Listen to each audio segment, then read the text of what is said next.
everybody. Welcome back to another episode of Card Talk, a podcast where we spend a little bit of time talking about cards from Lord of the Rings card game. I'm your host, Dave Walsh. And I'm Grant Thompson, just along for the ride. And I'm Ted Bennick, and I love talking about cards. Do you, Ted? I do. There's two things I love. Oh, yeah? I shouldn't go down that rabbit hole, actually. There's a wider range. There's a wider range than that, but there's a in lot of things that specific regard to this show, there's two things. One of which are cards, and the other of which are patrons. There are just the R patrons? Because I don't know if just the R patrons. Okay, so I would like to I think we should raise a point to maybe thank them. Okay. So let's thank all the patrons. It's a good thing I'm in charge of the reading the patrons list, or else Ted would just read the R ones.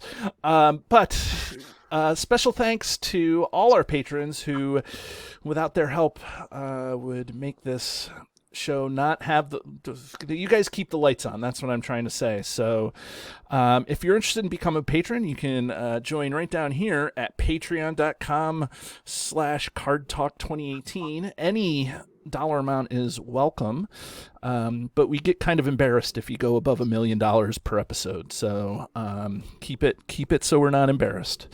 But be modest, people. Yeah, be modest.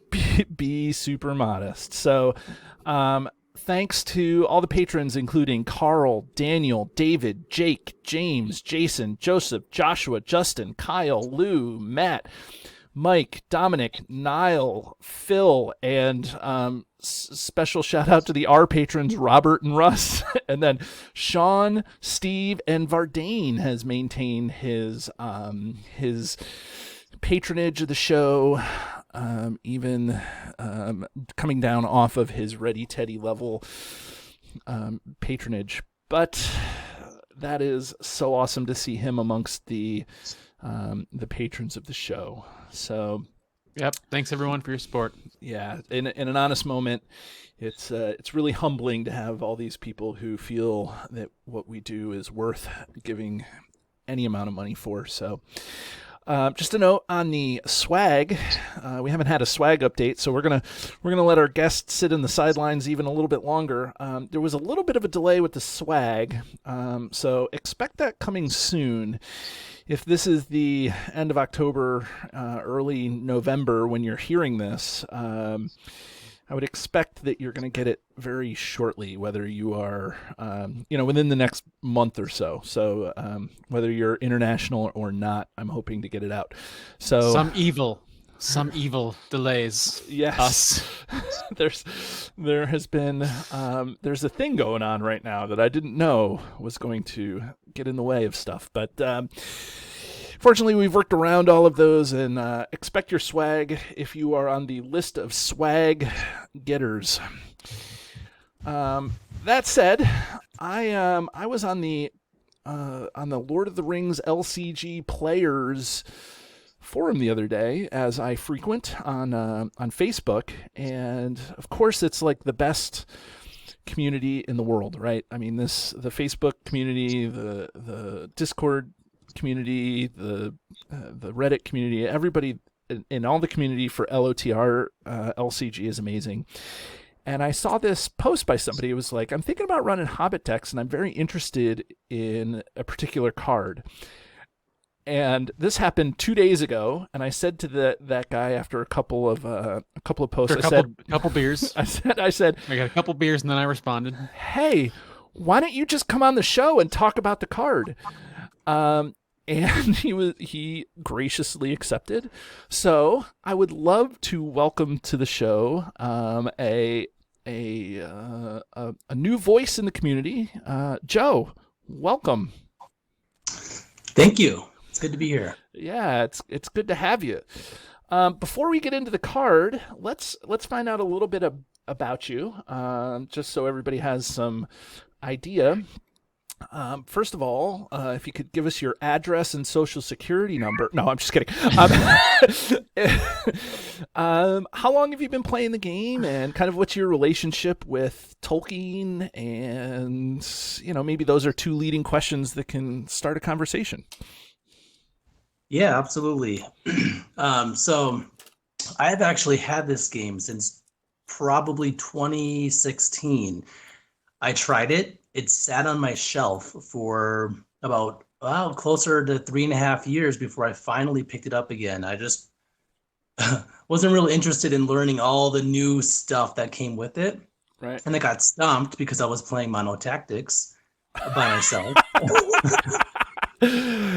Challenging. Just a new player. This is the reason why we laugh there, is because Mono Tactics is probably the hardest deck to win with in the core set. So if you're playing that Mono Tactics deck, you may not want to start there. But okay. Anyways, Joe, continue your Mono Tactics disaster here. and that is the truth. Yeah, this is the first bit of advice it seems like the community gives out to people just buying the core set. So that was me. Don't do that.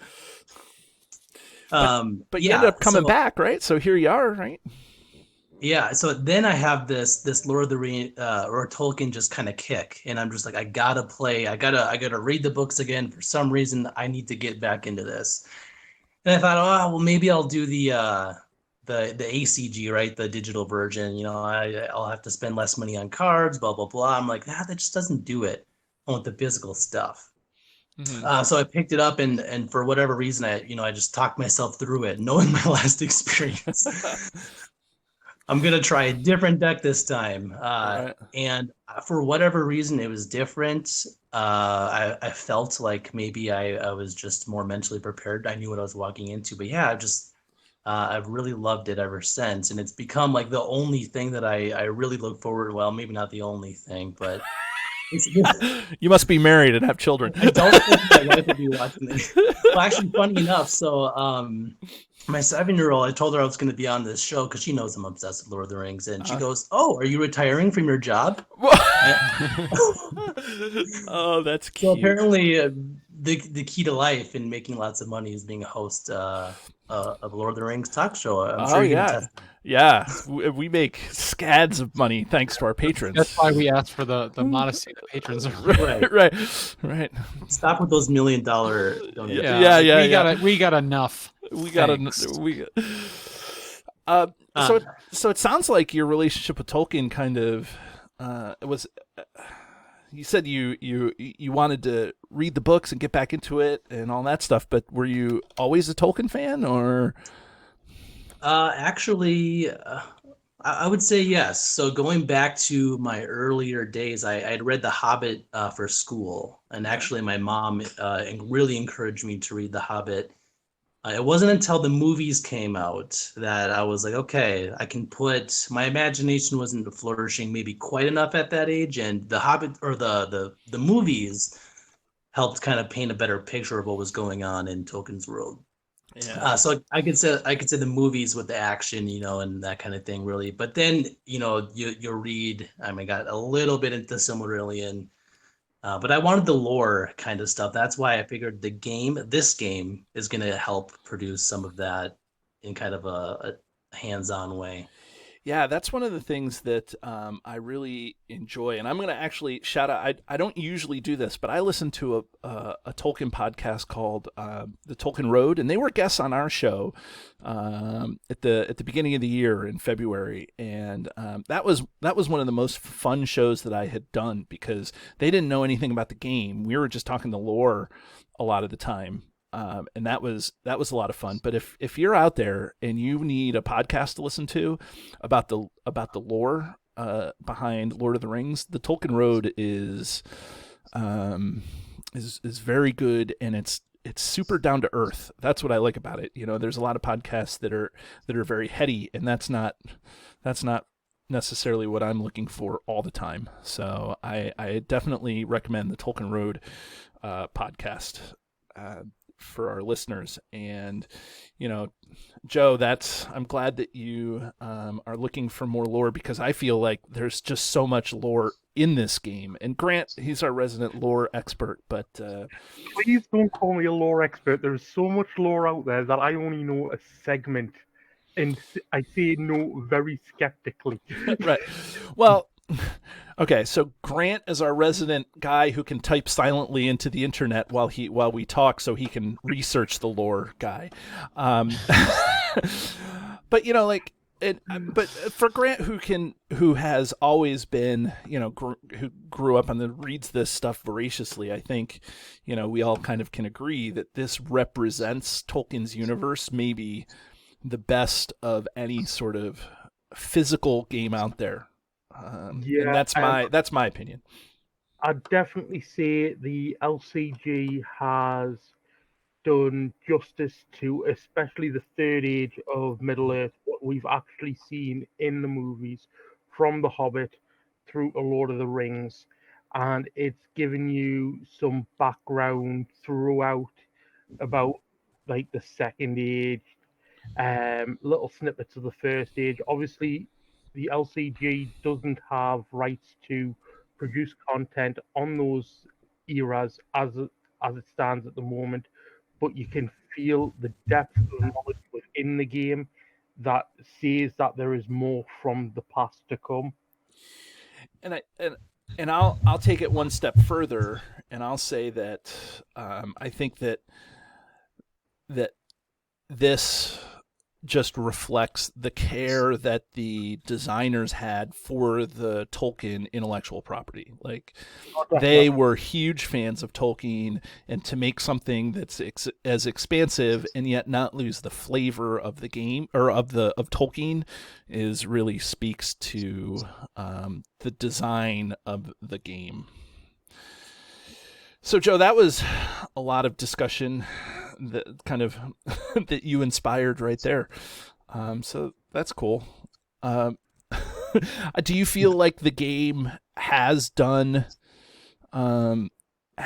expanded your breadth of knowledge of Tolkien? I don't know. Does that make sense, what I'm asking? Absolutely. There are things that I would not have ever looked up or bothered to look into had it not been for some of the cards that have been released. I mean, hands down. Yeah. The one that comes to mind for me is like Asphalloth. I know that that's not like anything huge, but you know, that's Glorfindel's horse. And it was named once in the in Fellowship of the Ring, and like, you know, but here it is in the game, and it has its own life, and that's phenomenal. So to more richly understand Tolkien and his universe is a big gift for me. Joe, enough about all this Tolkien stuff. Let's talk about more Tolkien stuff. Well, so we literally just met a couple of days ago on the internet digitally, right? And so, and it was centered around a specific card. So, do you want to introduce the card to the audience here? I would love to do that. So we're looking at Raise the Shire here. It's a 1-cost tactics event card, and it has the response. After you engage an enemy, search the top 5 cards of your deck for a Hobbit ally and put it into play. Search the entire deck instead if that enemy's engagement cost is higher than your threat. Shuffle your deck. At the end of the round, if that ally is still in play, return it to your hand. And so every fan of the show completely understands why we just talked about this card. Like, this is exactly what we were what the fact that it's a Hobbit card is exactly why I was drawn to it. So that's David, you are the tallest Hobbit that I know. I'm the biggest Hobbit that you know as well.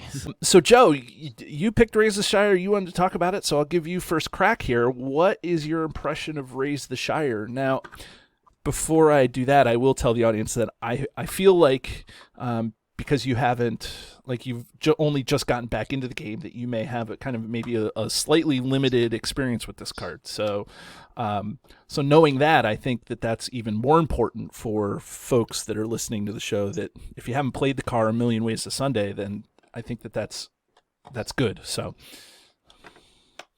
what's your impression, Joe?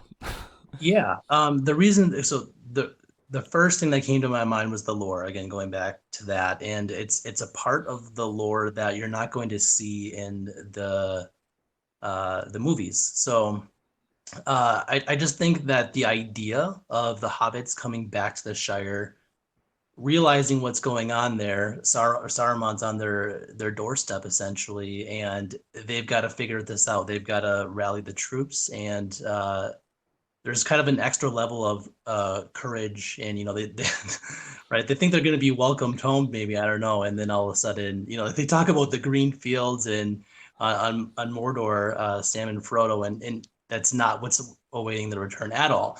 Right. So I love that part of the story, coming back and then just rallying again.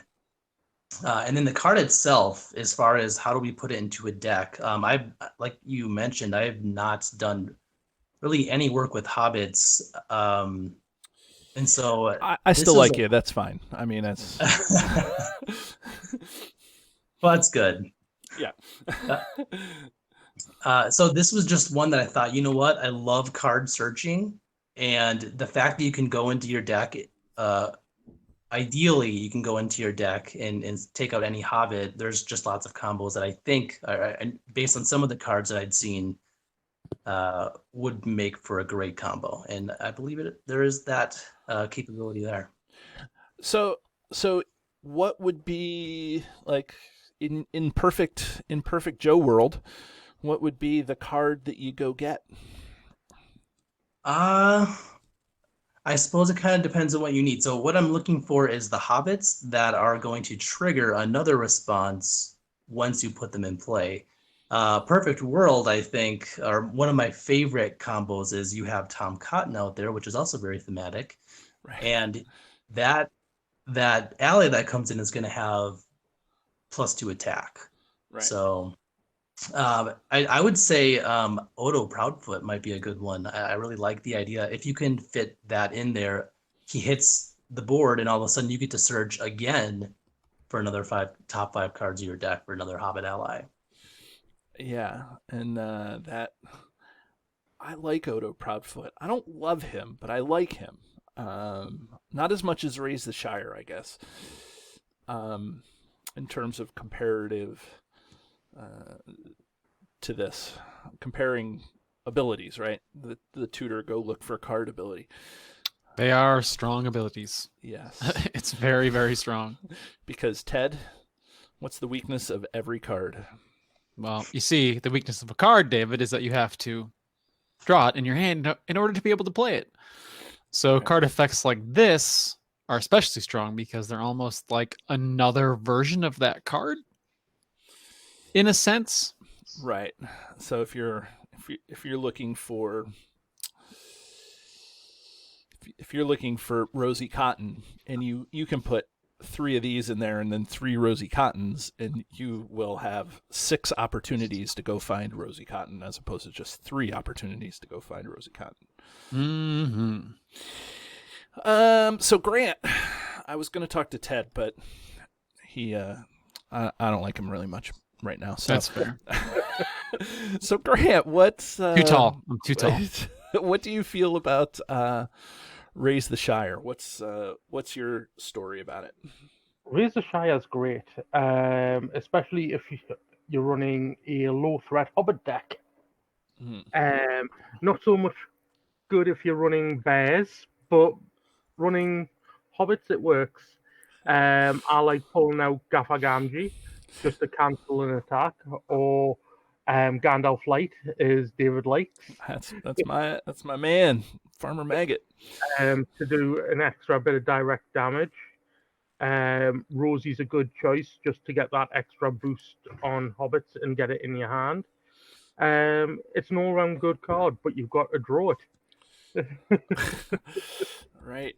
Who's the new Hobbit that comes into play Pippin. Tactics Pippin.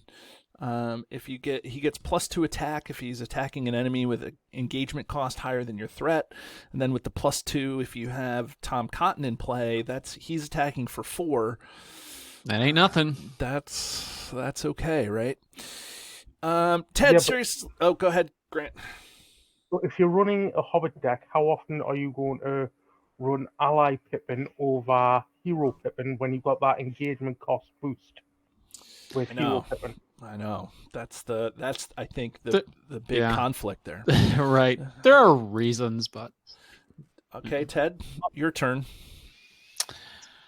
Well, those are all some tremendously good targets. Joe mentioned Oda Prodfoot because he just goes and gets you more hobbits. We have Farmer Maggot, Gaffer Gamgee. Believe it or not, Hellfast Gamgee is not the worst if you have all the other hobbits in play. You maybe have one copy of Hellfast. He will give you that resource back, but then he'll go into your hand. We said Farmer Maggots, and there's a lot of those allies, particularly Gaffer Gamgee and Rosie Cotton, fuel a lot of Hobbit decks. They have really strong effects for the Hobbit archetype, and being able to go fish one of those out, if you can trigger the search ability of that card, which is usually the case, it's strong. It's really, really good. And then, as Joe mentioned, that Tom Cotton is just icing on the cake if they are coming in to get a +2 bonus as well. And there's also, if you're not running Hero Sam, there's also Spirits Sam Ally. Mm-hmm. And he's not going to initially do anything when he enters play, but again, he's going to come in your hand. And if you're playing Frodo, then that lets you play him for only one resource the following round, which can be very strong. And actually, I wanted to just cut you off before you make my point, and I want to feel smart, Ted, for once, is that I think that that's maybe the undersold part of this card, is that card, if it's still in play, it comes back to your hand. It doesn't get discarded. It's not like, it's a sneak attack, and that card lasts all round. But if you're looking for Rosie Cotton, you can bring out Rosie Cotton and she can do her thing. She comes back to your hand. You don't have to discard that Hobbit. So you've, in essence, found Rosie Cotton. So I think that while, of course, it's the interplay of effect and you have that extra Hobbit right there for Raise the Shire, I think that it's the fact that you found the card that you have been looking for. I think that's the benefit of that card. Oh yeah. So yes, it's strong. I mean, if you want to see Raise the Shire and all effects, check out Card Talk's Saga campaign, where you find Raise the Shire going off in nearly every game. Oh yeah, we played it a few times, especially early on when we were running Hobbit decks. Yeah. So Joe, what do you think about this card? You hear us talking about it, but you've had a chance to play it a couple of times, at least, I think. So yeah, what's your most common hero lineup, complete lineup? You mentioned Tom Cotton, since he is a sphere match for that card, which is great. But who else will you fill into that deck as well? What I had been doing would be Leadership Sam, Lore Pippin, and then Tom Cotton. And so the idea would be engage enemies, because that's how the card is going to work in your favor. Try to stay as close to secrecy as you can. Draw the card with Pippin, ready Sam, and Raise the Shire. Yeah, I mean, and it's all about that engagement, right? And so, I mean, is this an opportunity for us to look at ways to engage enemies outside of the engagement phase? Yes, you can go down that. I mean, this is the Son of Arnor thing. Like in the core set, there's the Son of Arnor. When you play him, he's a leadership. He costs I don't know, 2 or 3 or something. But when you play him, you can engage something. So you're engaging something in the planning phase. And then it's like it's a classic sneak around the hill troll. You play Son of Arnor, and then you play Forest Snare, and then you now have the hill troll engaged with you, and it can't do anything. And so it's a way of engaging things outside of the engagement phase. If you have Raised Shire and a sphere match, of course, you can go hunt for a hobbit if you do that. So what are some ways to engage things here that are not part? Because I find that when I'm playing Raise the Shire, I would love to do something that's, not during the engagement phase sometimes, because hobbits are tricky all the time, not just during combat and stuff. So, Ted, this is where your encyclopedic memory of cards comes into play. Yeah, that's a really great point, because a lot of Hobbit decks, a lot of them are built around triggering Sam's ability. And Sam's ability also triggers at the same time when you engage enemies. So the more, and it's not limited once per phase or per turn. So the more enemies engage, the higher you can build his stats and even ready him at different times. So since you're already playing tactics, you have a couple of good cards in there to do that for you. One that immediately comes to mind is Tireless Hunters, which is a combat action. You can engage an enemy that's not engaged with you and pull them towards you, which is great because it could be from the staging area. Right. And you said that's not a combat action, right? It is a combat action. Oh, it is a combat action. Yeah, so it's outside of the engagement phase. So it can be good if you actually want to fight more than one enemy per turn, but your threat is too low for them to engage you. Right. Because you can only option one during the engagement phase. And then if there's another one in there that doesn't check, you can forcefully pull it down with Tireless Hunters. And if you do it after what are they? After shadow cards are dealt, it doesn't get a shadow card. And you can that's right. Part of that card is you have to play it before attacks, but it also discards a shadow card if you're grabbing it from another player. Yeah, right. Thank you, Grant. And then another in-sphere option is the ally, the Rohan ally that costs 2, and his name escapes me. The Westfold Outrider. Westfold Outrider, thank you, Grant. He has, I believe, an action. You can just discard him from play and engage an enemy from anywhere. He's also got 2 attack, so he's a great fit as well. And he can let you trigger that card sort of at different times throughout the game to play Raise the Shire. Let me ask one question of any of you, because I want to clarify for the audience. Sam's ability is after you engage an enemy, you ready him, and then he gets +1 to all his attributes. Now, if I optionally engage something, he gets his +1. He readies, and he get a +1, +1, +1. What if then I choose to? What then if I am forced to engage? Does he get a second? Do I get his bonuses for every time an enemy engages, or is it just only when it's a higher engagement cost than your threat? Right, but I mean, let's say that higher engagement cost. Let's say I have 3 enemies that all fit that criteria. Oh, because then I won't be able to optionally engage them. You'd only be able to engage one optionally. Or I would only be able to engage the one optionally. Yeah. And so that's where the limitation comes in. But if there's other ways you can engage them, whether optionally or through card effects, then it doesn't matter what. He still gets the bonus regardless if, right? Yeah. He still gets the bonus when you engage. Yes. Regardless of the. Yeah. So since Sam is commonly played with Raise the Shire, it's a good point to talk about his ability just a little bit here, because Sam's ability is separated into 2 sentences. Right. So his readying is not a condition of him getting +1 to all of his stats. Right. There's something else to note. That's what I was trying to clarify there, and I just for some reason it just wasn't coming out of my head. It's like it's all about the 2 sentences, right? There's 2 things that he gets. He gets to ready, period. As long as, and the condition is as long as the engagement cost is higher than the threat. And then the second thing is he gets the bonuses. But again, it has to be higher than the threat. Engagement cost has to be higher than. And then you could trigger Raise the Shire at either of those engagements. Whatever strategically suits you based on what the enemies do. Because some enemies have effects when they engage you.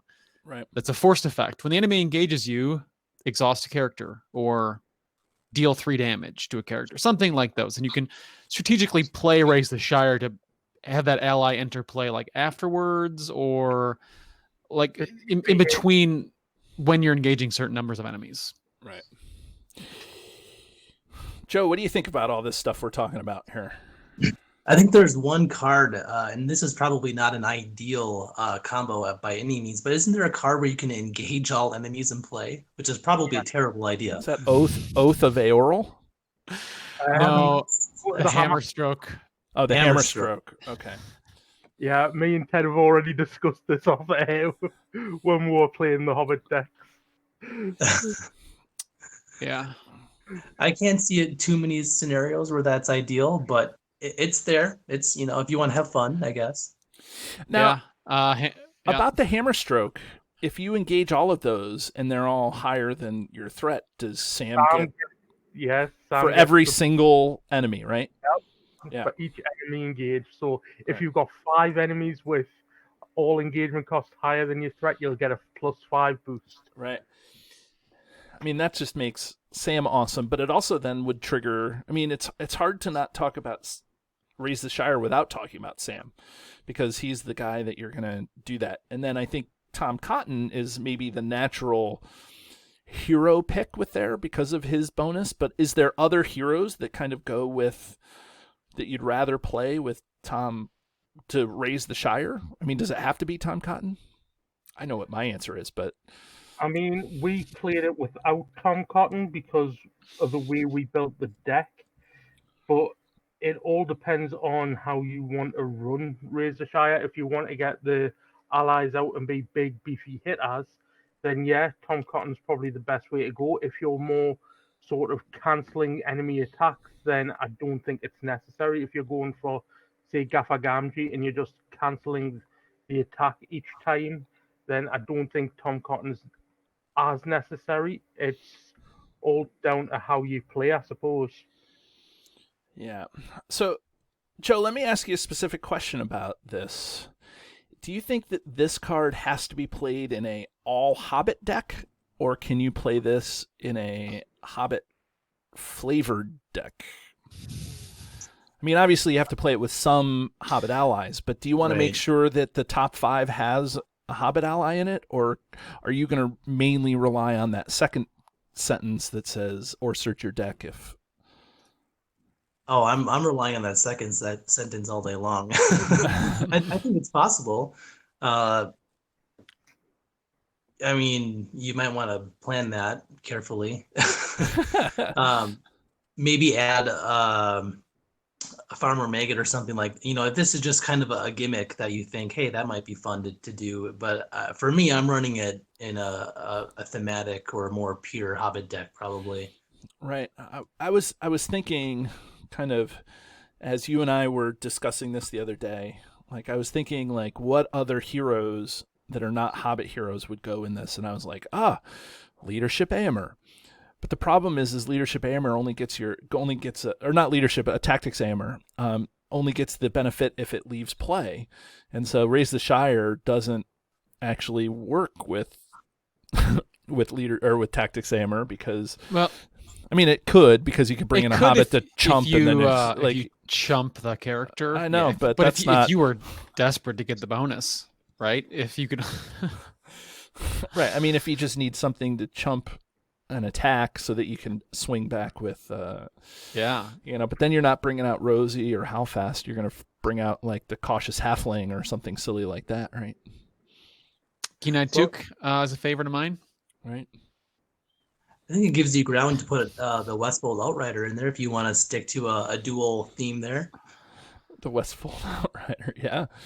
Yeah. I mean, got other cards that can bring enemies engaged with you. You've got Mablung, you've got the Dunedain Hunter, which costs 0, and you can do that during the planning phase. Oh, yeah. Oh, yeah. Because you have to search Dunedain the top Hunter. 5 of the encounter deck and find a hero or find an enemy and put it engaged with you, right?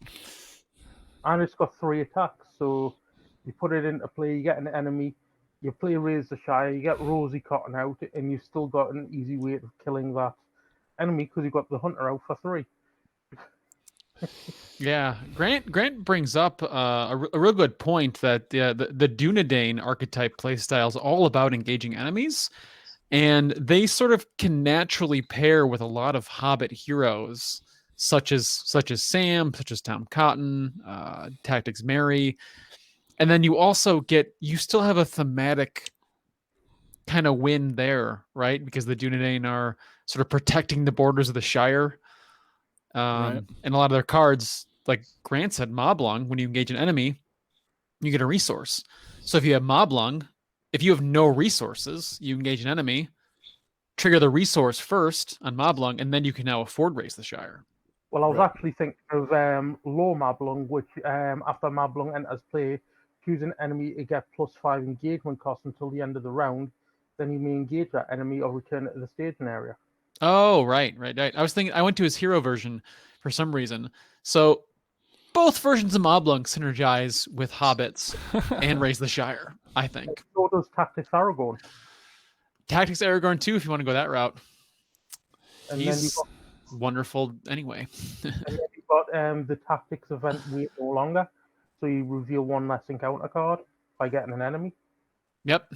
So there's quite a few events and things all in Tactics. Those are all really great ones, Grant. Wow. It's almost like we do this as a podcast, Joe. It's almost like we know what we're talking about every once in a while. I mean, the thing about Raise the Shire is that you're really looking for a specific Hobbit. Like, Yep. I mean, yes, of course you can just search for any Hobbit and you could bring out the Cautious Halfling and see if you can draw a card or, scry the deck or the encounter deck or whatever, or, find a chump blocker. But I think that you're, in essence, looking like you're using as a card to find that Hobbit that is going to make your deck sing. And so what are those 3 Hobbits? It's Rosie, it's Gaffer, and it's probably Farmer Maggot for his Gandalf Light ability.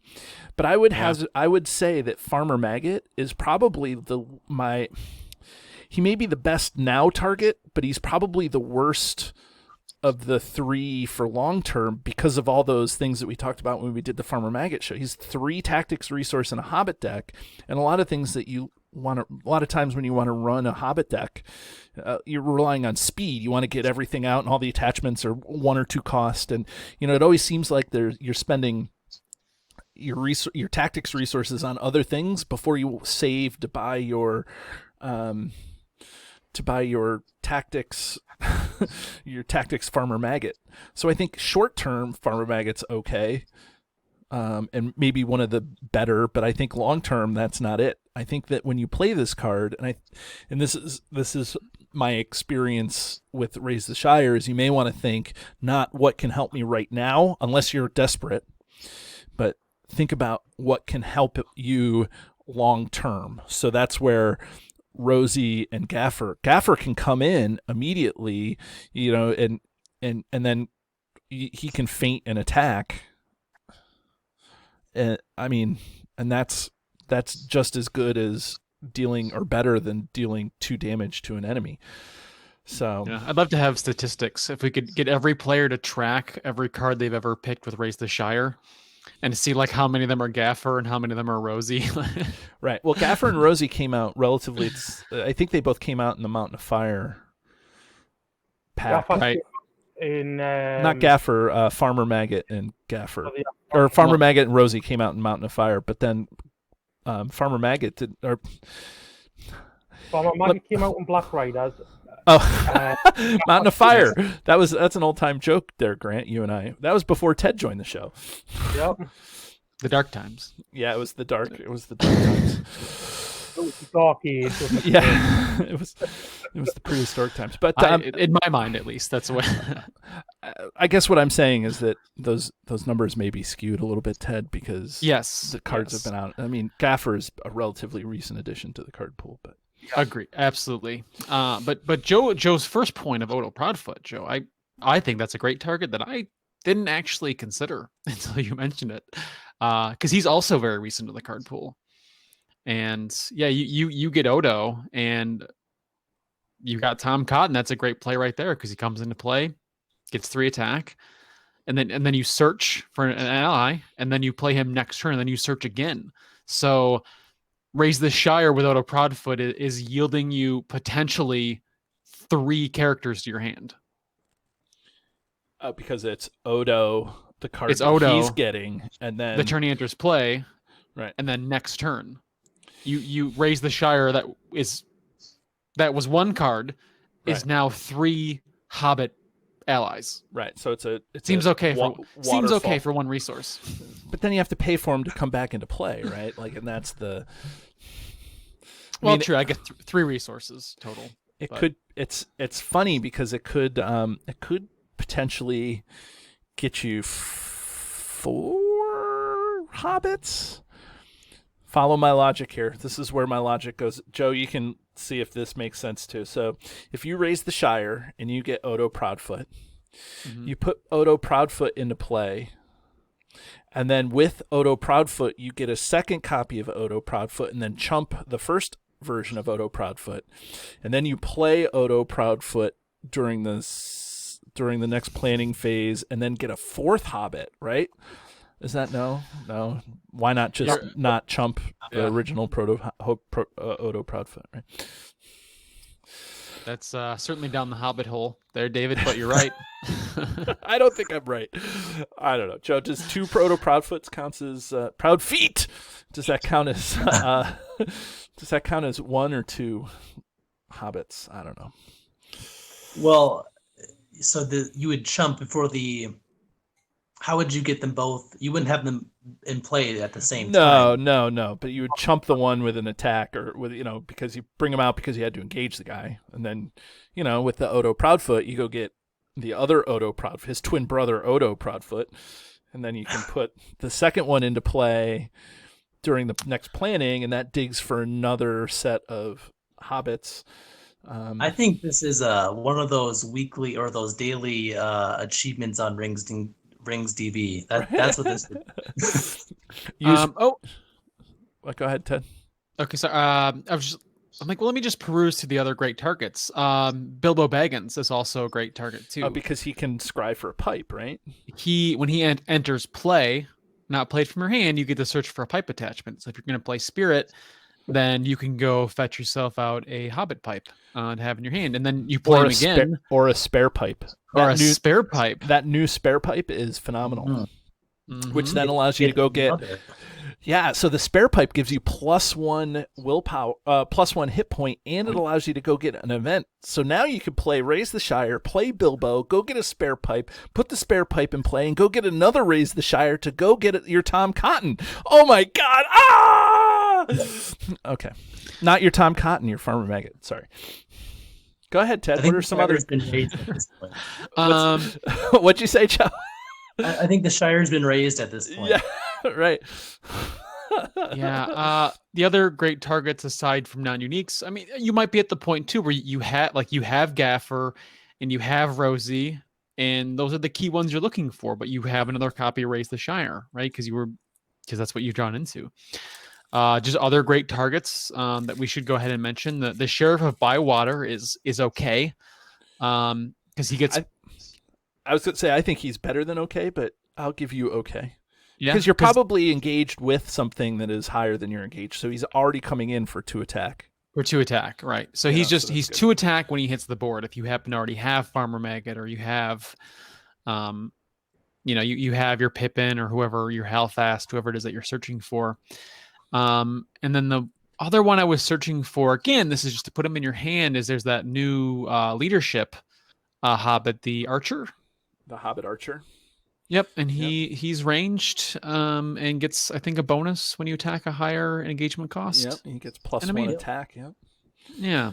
I was actually thinking along the lines of if you're not running Hero Merry and you've engaged something with, say, either Wait No Longer or the Dunedain Hunter, what about the new version of Merry? that gives +1 willpower to all unique hobbits. I know. Well, all unique characters. Yep. This That's a really great point.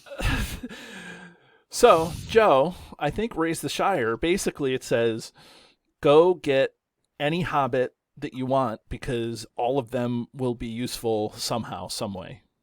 Yes, that's the summary. I mean, like, Yeah. I guess there are... They don't go away. I'm used to playing Rohan, so they go away. You need to fish them out again. These guys come back into your hand, and so you can play for the long term that way. Right. And that's what's so powerful about Raise the Shire. And that's what I was trying to say at the beginning of the show in all seriousness was that, yeah, it's great to have them for the round, but to be able to then put it back in your hand and then play it out and hardcast it the next round that's where the power of the card comes in, and all for one, like. So I think you're looking at a situation when you play this card, what do I need for this round and for the next round? Right, because after you get planning too many rounds ahead, you can't really. You're probably, what do they say? Pissing in the wind, Exactly, it's a full flat on your face. Yeah. The encounter that will screw you over. Yeah, but yeah, you definitely have to look at what you need, and I think that, there's so many hobbits that work so many great ways situationally that it's just you can just do a lot of good things. It's down for what you need at the time. Right. So, Grant, I asked you. I've been asking you this recently, so I'll ask again, and we'll go down and we'll talk about it. In terms of theme and lore, how does this card rank and compare to, or how is the theme and the? I don't know. You know what I'm trying to say. Is it? It's a thematic home run. It hits all the notes from the book for the hobbits coming back to the Shire, and Saruman, as was stated, is already there scourging the Shire. The raising up the Hobbit army of what there is, the Bywater sheriffs and all the others. Fatty coming back, being no skinny. longer He's Fatty. He's skinny at the end. Yeah, and like I say, it's a thematic home run for me. It hits all the notes. Yeah. How about you, Joe? You've read the book and you alluded to this at the beginning of the show. So how do you feel that this represents the actual raising of the Shire? Yeah, I would agree with Grant there. I mean, like I said, it is one of the things that draws me into it, but I think it's so well done. You can kind of envision that happening while you're playing, or at least I do, while you're playing the card. Yeah, I totally agree. Ted, what do you think of the artwork, my friend? It's I like it, but they definitely look like they got some mean faces in that picture. We're not happy. Being invaded, what do you expect? Yeah, they're being raised, right? So you wouldn't expect it to be a light-hearted picture, so that they're getting ready for war. They got their bows and their spears. I think I see some hatchet, but yeah, that one main man hobbit in the middle with like a vest and like a hatchet or something and a big beard. He's like I'm gonna kill someone. He's really ready to go. He's got his hand like ready to like grip. He's like, What about the guy to the right of him holding that sword? Like, I'm gonna plunge that into the guy in front of me. I know. I mean, I would imagine that the person in the foreground is one of the four hobbits from the book, and then can hobbits grow beards? I didn't think that hobbits had beards. It's a great question, because this guy sure does. Oh, that guy Just saying. surely has a beard. And, According to Nicholas Hygielus.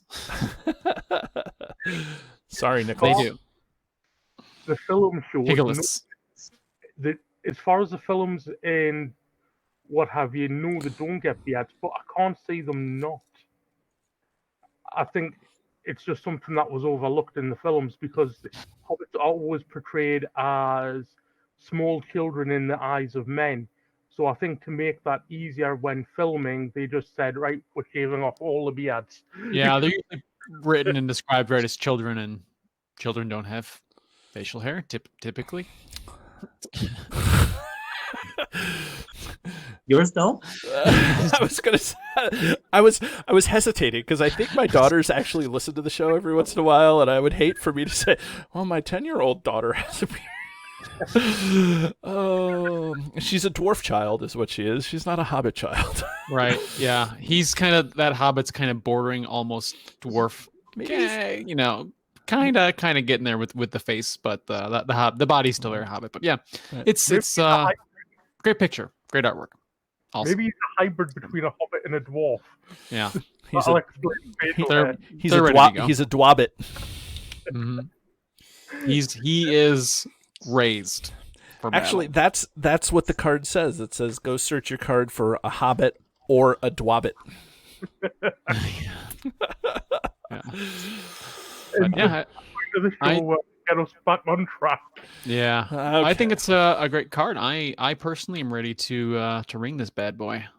Yeah, I think we should ring this card. So, for anybody who doesn't know, or Joe, if you haven't heard this before, or maybe some people out there just plain forgot, but we rank these cards on a scale from 1 to 10. It's a highly arbitrary yet scientific system where 1 is the best card in the game, or the one card to rule them all, and 10 is the worst card in the game, or the card that we throw back into the fiery chasm from whence it was made. So, Joe, you're the guest on the show, but you get to decide. Do you want to ring this card on a scale from 1 to 10? First, second, third, or fourth?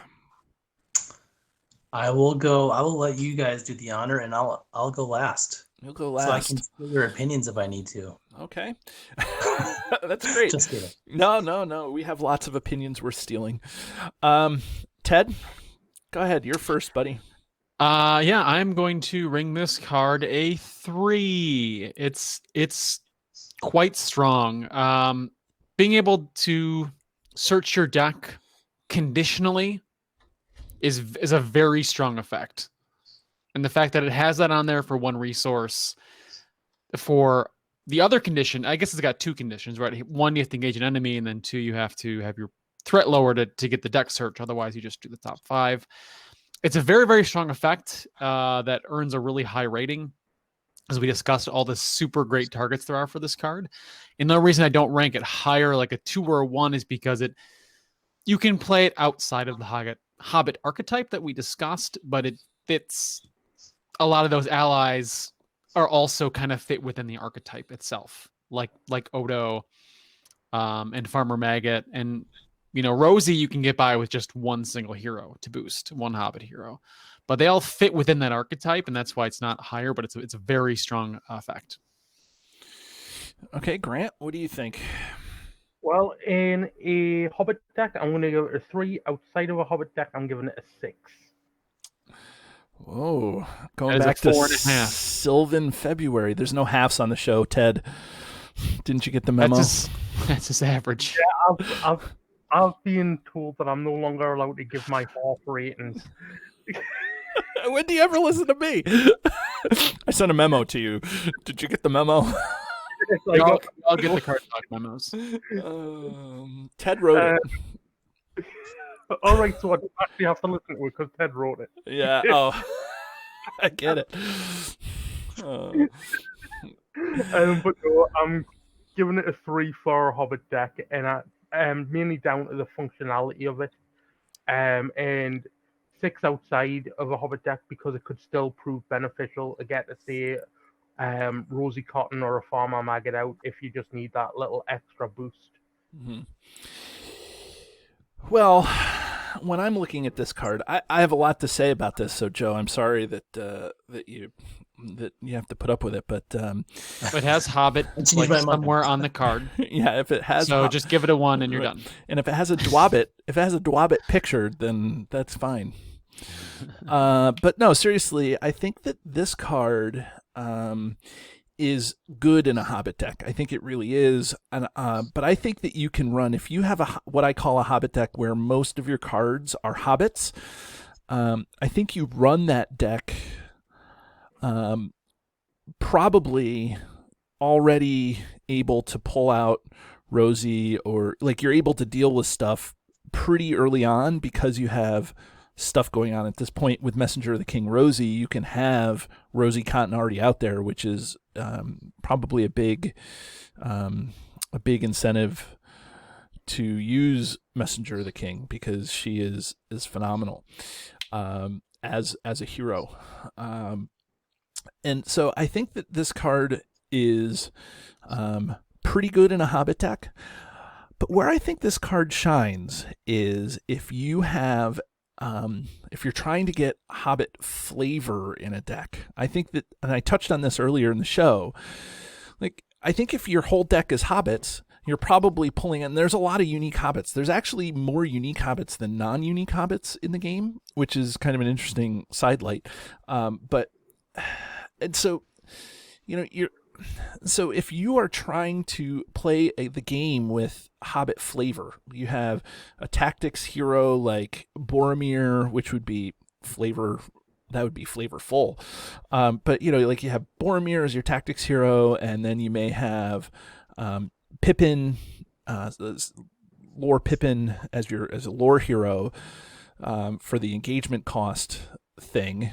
I think that you can then use Raise the Shire to pull out Gaffer Gamgee,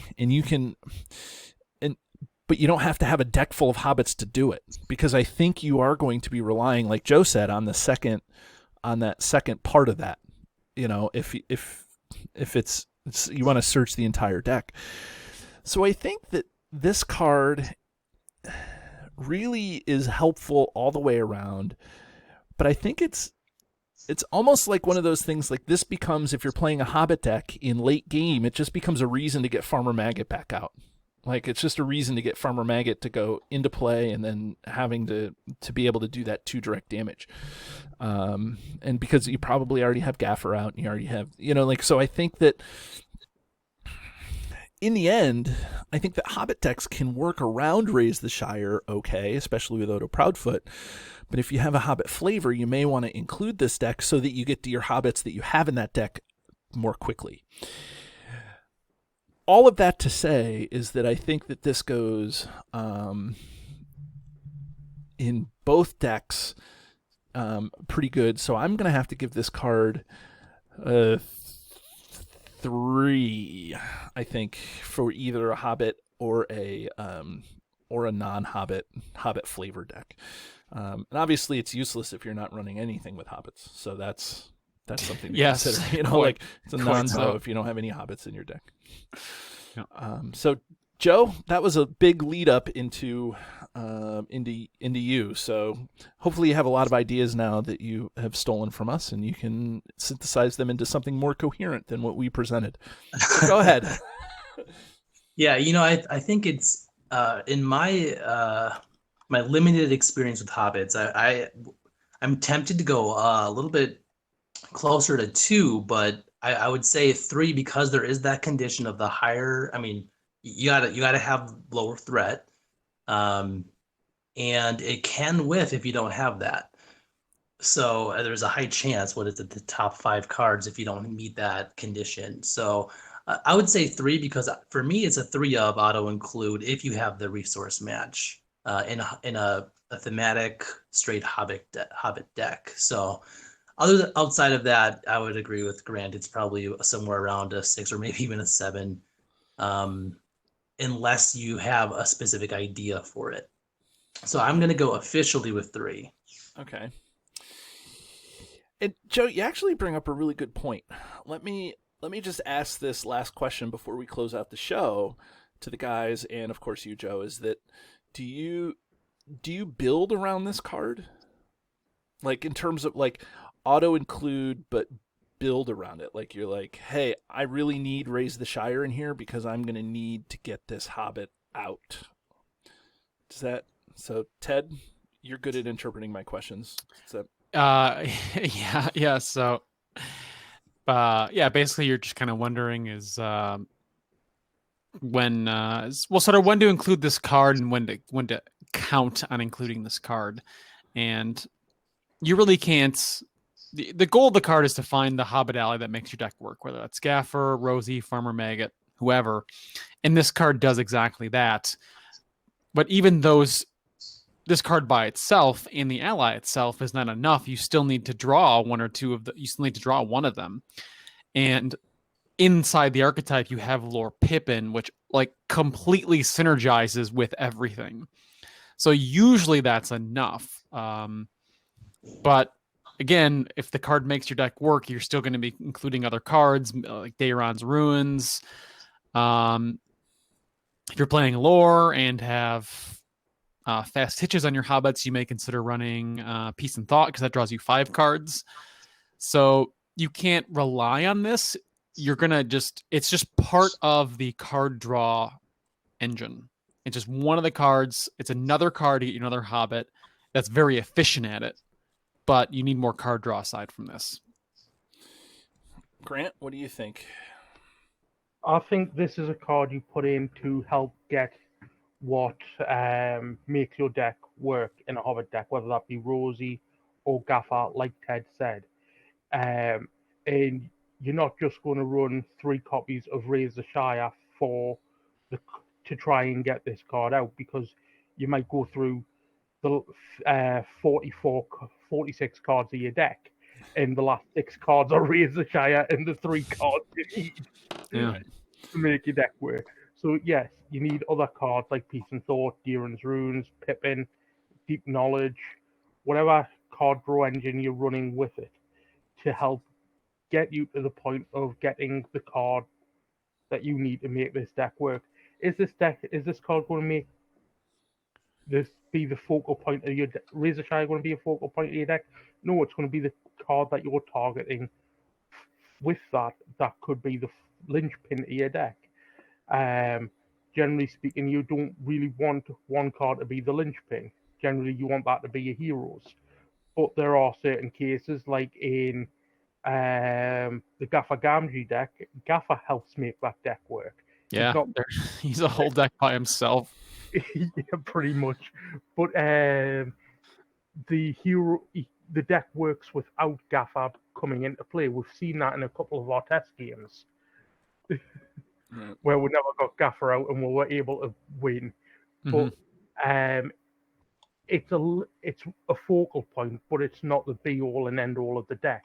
Raise the Shire is a tool to help get those tools out into play.